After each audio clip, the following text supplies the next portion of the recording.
ini disiapkan untuk hunian milenial yang kalau mereka beli bonusnya dapat kereta api.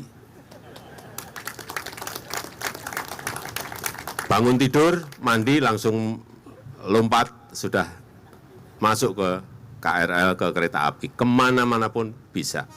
Sehingga kita semuanya tidak tergantung dengan kendaraan-kendaraan pribadi, dengan mobil yang memacetkan, utamanya di Jabodetabek. Saya tadi sudah perintahkan agar dibangun tidak di Jakarta dan sekitarnya aja, tetapi di kota-kota yang sudah mengalami kemacetan harus. Pembangunan TOD seperti ini harus. Pertama, dibangun hunian yang vertikal ke atas. Kemudian yang kedua, di pusat-pusat kota,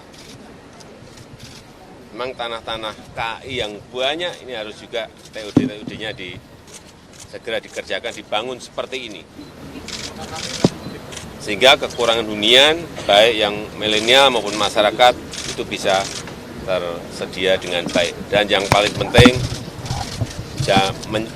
cepat bisa menjangkau ke semua titik yang diinginkan. Seperti yang di sini, mau kuliah dekat, ke rumah sakit dekat, mau ke tengah kota, tinggal masuk ke KRL langsung udah 10-15 menit sampai. Saya kira ya, hunian yang terintegrasi dengan transportasi massal itu yang diperlukan.